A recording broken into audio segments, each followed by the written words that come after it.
résilience, l'art de tomber, de se relever et de fleurir. La résilience est un thème qui m'a beaucoup été demandé sur Instagram. Et effectivement, c'est un sujet très intéressant qui soulève des questions, notamment la question de est-ce que la vie est forcément un combat? Est-ce que tomber et se relever est forcément ce qui donne du sel à notre existence? Est-ce qu'il existe une forme de résilience qui est bien au-delà de nos déboires émotionnels? Et surtout, comment on peut relier la résilience à la force fondamentale qui réside dans tous les êtres? Donc comme toujours, j'ai pris un sujet et j'ai allumé le micro et on va voir un petit peu ce qui vient et ce qui va nous permettre d'explorer cette thématique-là. Et comme toujours, sentez-vous libre de partager en commentaire à la fois ce que le mot résilience vous évoque, mais aussi comment il fait partie ou non de la manière dont vous traversez l'existence. Bienvenue dans l'élan du cœur, le podcast spirituel qui a les pieds sur terre et la tête dans les étoiles. À chaque épisode, je t'aide à trouver le chemin d'une vie alignée et d'une spiritualité épanouie. Au moment où je vous parle, donc on est en mai 2025, j'ai rencontré des personnes au cours de 1424 séances. Et chacune des personnes que j'ai pu rencontrer, issues de 21 pays, avec des tranches d'âge très très larges, aussi bien des personnes très jeunes que des personnes qui ont un long parcours derrière elles. Parmi toutes ces personnes, aucune n'a échappé à des événements qui ont pu l'ébranler. Est-ce que la nature de l'existence est la souffrance? Je dirais que oui, à partir du moment où on n'a pas totalement réalisé notre nature et à partir du moment où nous avons des vues erronées sur les phénomènes et leur nature véritable. À partir du moment où on perçoit les phénomènes comme étant vrais, solides, à partir du moment où on perçoit ce jeu qu'on incarne dans ce rôle comme étant solide, important et comme étant donc aussi à protéger à tout prix, bien on peut vite se retrouver dans des situations de grande souffrance. Et ça ne veut pas dire que notre nature fondamentale est ignorante. Au contraire, notre nature fondamentale est déjà éveillée, pleinement claire, connaissante, compatissante, dans une joie et une équanimité qu'on ne peut comprendre qu'en la vivant, j'imagine. Mais il existe dans notre esprit ce qu'on appelle des voiles. On appelle ça des fois des voiles, des obscurcissements, des voiles karmiques, des formes d'ignorance qu'on a cultivées de vie en vie. Et on a créé dans notre esprit une vision de la réalité, une trame, un ensemble de croyances qui ne sont pas forcément conscientes, qui font qu'on va percevoir les phénomènes d'une manière qui peut nous amener à souffrir. Donc ça ne dit pas que la souffrance n'existe pas, ça dit qu'elle est aussi illusoire qu'un rêve, mais que pourtant quand on la vit, ou quand on voit quelqu'un la vivre, c'est naturel de vouloir ne plus la ressentir. Tout à l'heure, je me disais, si on dézoome un petit peu au-dessus de la terre, si on regarde le mouvement des hommes, des femmes, des animaux même, qui a lieu en cet instant, eh bien, tous les êtres, là, en cet instant, essayent d'éviter la souffrance et d'avoir accès à un bonheur durable. Tous les êtres par nature aspirent à ce bonheur qui est sans souffrance et aspirent à éviter à tout prix cette souffrance. Et quand malgré tout la souffrance advient, eh bien il existe en nous une force naturelle une puissance naturelle qu'on appelle la résilience dans notre langue française. La résilience, c'est une forme d'alchimie intérieure. C'est un peu la force que l'âme a pour traverser l'ombre sans perdre la lumière. Comme quand des fois je vous partage l'idée que la chose la plus difficile est de garder un cœur ouvert quand tout nous pousserait à le fermer. La résilience, c'est un petit peu ça, c'est réussir à se souvenir de ce que l'on est fondamentalement, même quand tout semble être chaotique ou effrayant. C'est aussi apprendre à faire confiance à la vie, même quand on a l'impression qu'elle est en train de nous défaire, alors qu'elle est en train de nous offrir un chemin initiatique qui nous oblige à dépasser notre zone de confort, qui nous oblige à remettre en question nos certitudes, qui nous oblige à laisser mourir des identités qu'on s'était construites au fil des années ou au fil des vies. En fait, c'est quand la vie nous pousse hors de nos retranchements. On a l'impression qu'elle est plus de notre côté. Alors que si on garde confiance, on se dit « Ok, j'avance dans ce tunnel ou cette tempête parce que je sais que de l'autre côté, il y a une version de moi plus grande, plus élevée, plus aimante peut-être, plus éclairée, plus sage, plus plein de choses, qui va naître. Mais pour qu'elle puisse naître, j'ai ma part à faire d'une certaine manière. » Et donc la résilience, c'est cette capacité à trouver les ressources quand on penserait ne plus les avoir. C'est s'étonner soi-même de les avoir. C'est revenir à soi plus fort, plus vrai, plus ouvert, avec un cœur élargi plutôt qu'un cœur refermé. Donc c'est ça qu'il y a derrière se relever et fleurir, c'est que la résilience, elle advient quand on est déjà tombé. C'est-à-dire qu'on est déjà dans l'œil du cyclone d'une certaine manière, et on a en nous cette conscience lumineuse qui sait que ça s'arrête pas là. C'est un petit peu comme quand on apprend à marcher, on s'en souvient pas, hein, bien sûr, mais on connaît le processus. Un enfant qui apprend à marcher, un être humain qui apprend à marcher, il va tomber sûrement des centaines ou des milliers de fois. Et s'il se décourageait à la première chute, on serait tous en train de ramper à l'heure qu'il est. C'est un peu ça, en fait, c'est de se dire c'est normal de tomber.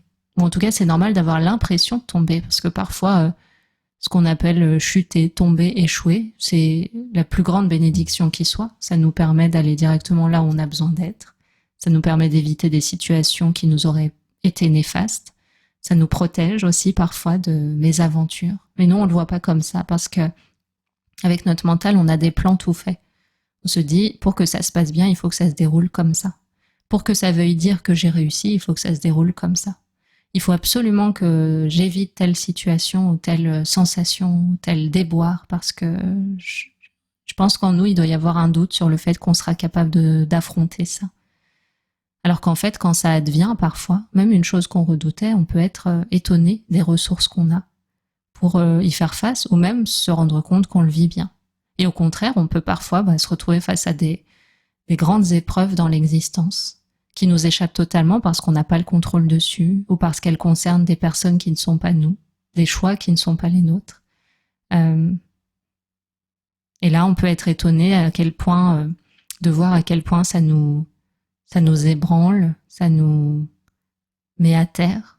Et parfois même après coup, c'est aussi ça que j'ai vu avec toutes ces personnes auxquelles j'ai eu le plaisir de parler, c'est que parfois les choses se passent, on est dans l'œil du cyclone, il y a une force qui se met en place pour traverser ça et survivre, et des fois finalement la plus grande épreuve de résilience, elle va être après.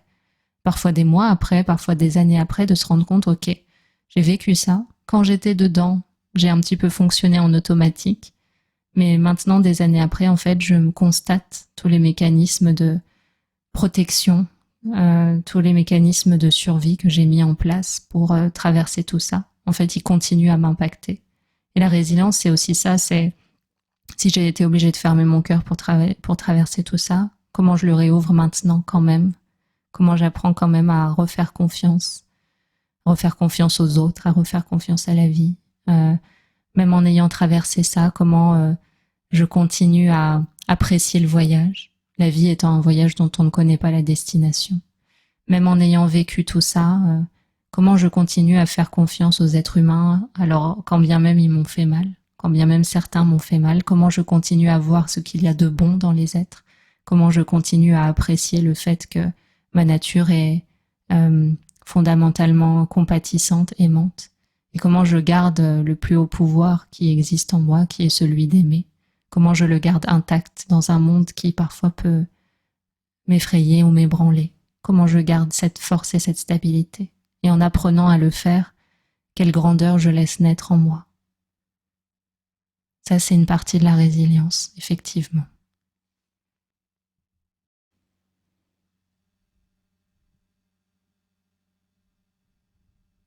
Donc finalement, ce qu'on a de commun, c'est pas la souffrance, c'est la capacité de résilience.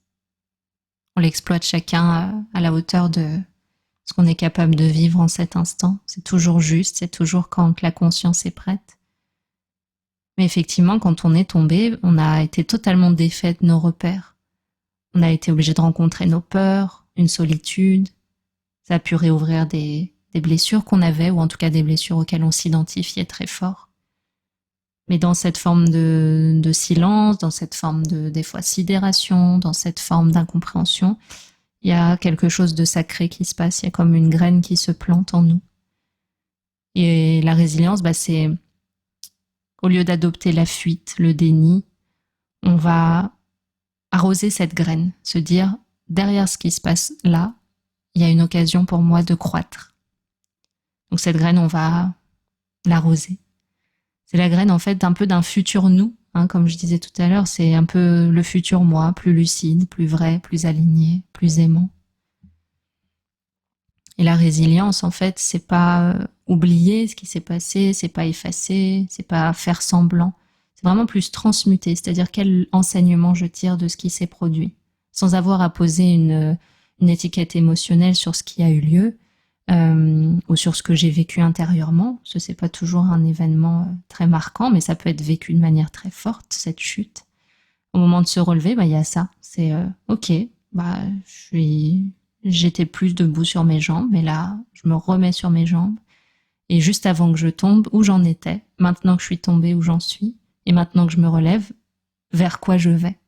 Donc c'est vraiment très imagé, mais c'est des étapes aussi simples que ça. Et il y a vraiment une dimension de transmutation. C'est un peu, ok, cette douleur ou cet inconfort qui est vécu dans ma conscience, je vais le prendre dans mes bras, l'écouter. Et faire quelque chose de beau avec. Donc c'est vraiment, ça demande, alors j'allais dire, ça demande de l'amour envers soi-même, mais des fois, la résilience, c'est même une occasion d'être obligé d'être en amour avec soi-même. C'est-à-dire que si on a fui cette possibilité pendant longtemps, il n'y a que dans des moments difficiles où la résilience est le fait de se relever et de fleurir justement est la seule option. Et ça donne aussi accès au fait que la seule option est de s'aimer soi-même véritablement parce que nous sommes le centre de notre existence. Donc il y a vraiment cet aspect-là. Qu'est-ce que je vais faire de beau avec ce qui a été vécu ? Comment je vais en faire un acte d'amour ? Comment je vais retrouver cette confiance. Et c'est vraiment comprendre que ce qu'on vit ne nous détruit pas, ce qu'on vit nous construit, même quand on ne comprend pas encore comment au présent. Et ça, c'est important, pour ne pas se construire une image de l'existence qui dirait que la vie est un combat, que tout est dur, parce que se créer des systèmes de croyances de cet ordre-là, c'est aussi dangereux dans le sens où on manifeste notre réalité. Donc si notre esprit est rempli d'une vision sombre de l'existence, une idée que c'est toujours dur, que les choses ont de la valeur que si on les obtient dans le combat, que certains aspects de notre vie sont de toute façon toujours difficiles, tout ça c'est très dangereux en tout cas d'y croire ou de le garder dans sa conscience ou dans son inconscient. C'est important de voir l'image de l'existence qu'on construit parce que ça fait beaucoup. Je sais que moi à une époque j'avais besoin de travailler sur ça. J'avais parfois des pensées assez négatives sur l'existence, des périodes difficiles. Et même quand c'était difficile, je court-circuitais mon mental en disant en boucle, la vie est facile, la vie est facile, la vie est facile, la vie est facile, pour vraiment défaire les automatismes mentaux qui étaient là. C'est un peu comme on fait en séance, mais de manière plus simpliste. quand on fait notamment de la reprogrammation des croyances et de la mémoire cellulaire. Et ce tout est facile, tout est facile, tout est facile, la vie est facile, la vie est facile, la vie est facile. Justement, quand c'était très dur, c'était incroyable comme en très peu de temps, parfois quelques jours ou parfois le jour même, ça venait résoudre les choses très simplement. Donc le pouvoir de nos pensées déjà y est pour quelque chose, mais pour revenir à ce sujet de la résilience, voilà, c'est de voir ce qu'on traverse non pas comme des occasions de se dévitaliser peu à peu au fil des années, de perdre le contact avec la joie, de se décrépir, de voir le fait d'avancer en âge comme une perte de vitalité. Notamment, j'ai connu une personne qui avait 93 ans, je crois, et elle disait « Vieillir est un naufrage ». Je trouve ça poétique, mais en même temps, c'est pas quelque chose que j'ai envie de garder comme idée. Parce que pour moi, le fait que le corps vieillisse, ça ne dit pas que notre âme ou que la vivacité de notre esprit doit s'amoindrir. Pour moi, au contraire, plus on avance en âge, plus il y a une clarté qui s'installe, une intimité avec soi-même qui permet justement d'aller goûter la vie d'une manière beaucoup plus intéressante. Et quand je dis ça, j'ai que 33 ans, mais je vois la différence avec peut-être il y a 8 ou 10 ans. Donc, c'est vraiment se dire, la vie, c'est pas un voyage qui va nous épuiser au fil du parcours, c'est un voyage qui va nous construire au fil du parcours, qui va nous enrichir intérieurement, sans qu'on sache à l'avance pourquoi, et tant mieux, parce que connaître tout le film, ça serait pas intéressant. Donc ça, c'est vraiment cette partie où on se relève, et après, quand on fleurit, cette floraison, j'allais dire ce fleurissement, je sais pas si ça existe, mais cette floraison, c'est vraiment, tout d'un coup, il y a quelque chose qui s'ouvre. C'est-à-dire, on a l'impression, c'est une image, mais un peu l'impression que la lumière revient. C'est-à-dire, certes, j'ai traversé ça. Certes, j'ai cru ne pas pouvoir vraiment y survivre, ou j'ai cru que ça allait m'impacter pour toujours, ou me priver pour toujours d'une part de moi. Ça peut être la joie, ça peut être la confiance, ça peut être d'autres aspects. Et en fait, non. Si là je regarde, et des fois ça arrive un beau matin comme ça, mais c'est un peu se dire, voilà, si là je regarde, en fait, il y a encore quelque chose de très vivant, de très sensible et de très lumineux à l'intérieur de moi qui a encore un rapport intact à l'existence. Et ça peut être, par exemple, être touché par une parole, se sentir apaisé par un regard, sentir un souffle qui revient dans le corps, sentir que la tempête a été traversée, qu'elle nous a transformés dans le sens où on a beaucoup appris, mais qu'elle ne nous a pas privés de notre capacité à continuer à aspirer au plus haut degré d'amour qui soit et à continuer à vouloir et à pouvoir aimer à la fois l'existence, mais aussi parfois les autres. C'est pouvoir, en fait, le moment de la floraison, c'est se rendre compte que le cœur est intact. En tout cas, moi, c'est comme ça que je le vois et que je le ressens. Donc oui, c'est pas comme avant, et tant mieux, parce qu'entre-temps, il y a quelque chose qui a été appris qui est précieux, parce que tout ce qu'on apprend dans notre existence humaine, d'une certaine manière, c'est ce qu'il y a de plus précieux, parce que ça nous suivra dans toutes nos vies.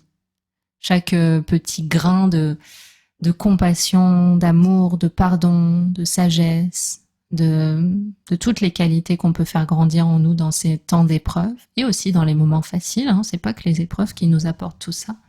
Eh bien c'est ce qu'on garde avec nous. Le seul bagage qu'on va emmener d'une certaine manière, c'est nos états d'esprit. Donc si quelque chose a été vécu, même de difficile, mais que ça nous a permis d'améliorer nos états d'esprit ou de faire croître d'une manière ou d'une autre l'amour qui existe en nous, eh bien d'une certaine manière, c'est aussi une expérience très positive. Donc c'est un peu, des fois on donne des images, c'est la lumière après l'ombre et des choses comme ça, mais je pense pas que le moment où on tombe, ce soit de l'ombre. Je pense que le moment où on tombe, c'est un moment qui est propice à une lucidité à laquelle on n'avait pas accès auparavant. Et le moment où on se relève, c'est le moment où on prend cette lucidité, cette sagesse pour l'intégrer vraiment en nous, pour vraiment se laisser transformer par cette leçon. Et le moment de cette floraison, une fois qu'on se lève et que ça fleurit, la floraison, je pense que c'est quand la leçon a été pleinement intégrée, elle vient profondément transformer notre esprit et donc elle vient profondément transformer ce qu'on va incarner à partir de ce qu'on a vécu. Et c'est là que ça devient inspirant, C'est notamment là qu'on va facilement être inspiré par d'autres personnes, justement, qui ont vécu des choses difficiles parfois, et qui s'en sont relevées, qui ont justement fait preuve de résilience, et les personnes qu'elles deviennent et la manière dont elles partagent ensuite est extrêmement inspirante parce que elles partagent pas seulement des savoirs, des idées, elles partagent ce qu'elles sont devenues. Et ça, c'est inspirant parce que au-delà d'être concret, dans ce qu'elle est, cette personne, elle va le vibrer et on peut partager que ce qu'on est. On peut pas partager ce qu'on a lu, on peut pas trop partager ce qu'on sait, on peut partager vraiment ce qu'on a expérimenté et surtout ce qu'on est devenu à travers ces expériences. Et c'est là aussi que la résilience est belle parce qu'elle permet aussi de devenir un don qu'on fait aux autres à travers ce qu'on devient. Et je trouve que c'est ce qui lui donne beaucoup de valeur, beaucoup de grandeur, de pouvoir aussi la repartager dans ce qu'on est après avoir traversé tout ça. Donc il y a une manière de le voir qui est intéressante, c'est le fait que on n'est pas défini par les événements qu'on vit, on n'est pas défini par notre histoire. C'est intéressant de pas en faire une identité, c'est intéressant de pas s'identifier trop fort à des blessures ou des idées comme ça, parce que sinon on va presque volontairement se limiter, alors que notre nature fondamentale, elle est déjà lumineuse, libre, illimitée. Et c'est dommage de on va dire, se cantonner à des blessures, à des fois des sigles qui diraient qu'on n'est pas tout à fait adapté. Mais de vraiment rester vaste, c'est-à-dire j'ai vécu telle chose, mais j'en fais pas une identité dans le sens où je me mets pas une balafre en travers du visage comme si c'était éternellement marqué au fer rouge que cet événement me limite dans ma possibilité du bonheur. Ça, c'est faux. En tout cas, c'est comme ça que je le perçois de mon côté. Et donc, on n'est pas tout ça. On est ce qu'on choisit de faire de tout ça. On est ce qu'on choisit de devenir à travers tout ça. Et donc, on peut toujours se relever, on peut toujours fleurir parce qu'en fait, il n'existe aucune expérience qui nous soit présentée avant qu'on soit prêt. C'est-à-dire tout ce qu'on expérimente, tout ce qu'on traverse, on est déjà d'une certaine manière équipé pour le traverser. Spirituellement, on est équipé pour le comprendre. Ça peut nous prendre du temps parfois, et le plus souvent, ça prend le temps dont on a besoin pour laisser l'émotionnel se calmer, pour laisser la sidération s'en aller, pour apporter du sens aux choses. C'est le temps aussi des fois de parler à un psychologue, à un thérapeute. C'est parfois juste le temps dont on a besoin pour écrire, parfois pour juste retrouver une vie stable dans un endroit sécurisant. Voilà, il y a des étapes. Il y a des étapes avant de pouvoir fleurir qui sont parfois de déjà retrouver une sensation de sécurité et de normalité en fonction de ce qui a été vécu. Donc la résilience, c'est aussi le respect de ce rythme naturel. C'est-à-dire que notre nature est fondamentalement résiliente. Tout se transforme toujours. Quand quelque chose meurt, ça donne vie à autre chose. C'est ce qui est présent dans la nature, mais aussi en nous et autour de nous, partout. Donc la résilience, en fait, c'est cette force transcendantale qui fait que de toute façon, on peut que laisser les choses se transformer parce que tout est impermanent et qu'on est de toute façon en expansion permanente dans nos consciences au même titre que l'univers.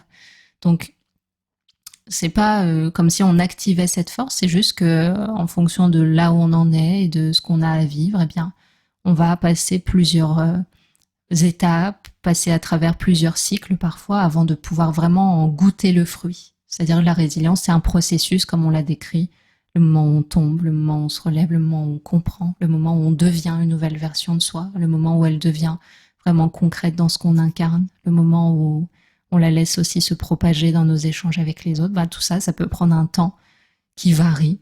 Et ce temps, il n'a pas besoin d'être court pour que ce soit de la bonne résilience. C'est pas un concours. Ce temps, il va être... ce qui me vient vraiment en ayant parlé à tellement de gens et à travers juste ma propre expérience, c'est que ce temps, il est juste parfait. Il est juste parfait parce que du fait qu'on ne le contrôle pas, il va obligatoirement être respectueux de nos besoins fondamentaux. Et il va pouvoir... ce processus va pouvoir se déployer dans un respect profond du chemin qu'on s'est choisi, dans un respect profond de ce qu'on est capable de choisir pour nous-mêmes. C'est-à-dire que personne peut nous obliger à fleurir, personne peut nous obliger à apprécier ce qu'on a vécu, à pardonner, à grandir à travers ça, ça va vraiment venir de notre propre décision, du moment où on est prêt à laisser notre cœur être touché et à laisser la lumière revenir. Et c'est ça qui est beau, c'est que c'est un processus qu'on fait de soi-même pour soi-même, et c'est un cadeau qu'on se fait. C'est vraiment comme ça que je le perçois. Et ça nous prend le temps dont on a besoin, et puis des fois on a des personnes sur notre route qui nous y aident. Mais quoi qu'il arrive, c'est ça que j'aime bien, c'est que qu'il y a une forme de douceur dans la résilience. On peut pas forcer une graine à germer, on peut pas forcer une fleur à sortir de terre, ça va se faire quand toutes les conditions sont réunies. Et là, en l'occurrence, quand ça fleurit et quand la résilience est pleinement établie, quand quelque chose de difficile finalement révèle toute sa lumière, c'est qu'il y a tellement de conditions qui ont été mises en place, tellement de conscience qui a été mise, tellement d'amour qui a été déployé, que pour moi c'est ça qui donne sa valeur à toute forme de résilience et qui rend les gens inspirants. Donc c'est important de se rappeler de ça quand on se sent accablé ou dans le doute, de se rendre compte que c'est ça qui nous est commun, c'est qu'on a la capacité à se relever, qu'on vit tous et toutes des choses qui peuvent ou qui ont pu nous ébranler, et que pourtant on reste incroyablement beau, lumineux, inspirant, et que de toute manière, la nature profonde de ce qu'on est, elle est déjà libre, lumineuse, ouverte, et remplie d'amour. Et c'est ça que j'adore, c'est que malgré tous les mouvements de ce qui peut se produire dans le monde, malgré le fait qu'il y a la chute, le fait de se relever, la floraison, eh bien, il y a quelque chose de commun à tout ça, c'est notre nature aimante, et c'est la nature aimante de toute chose qui soutient notre existence. Donc c'est la résilience, c'est le mouvement qui se dépose sur l'absence de mouvement, et les deux cohabitent sans avoir à se nier. Et ça ne nous empêche pas parfois de s'identifier très fort à ce qu'on est, à ce prénom, à ce corps, à ce qui est vécu, aux émotions. Et parfois, et souvent, si possible, revenir à la conscience qu'en fait, c'est du mouvement sur le sans-mouvement, et que on peut venir un peu souffler et se ressourcer dans cette connexion avec le cœur, la paix intérieure, le silence.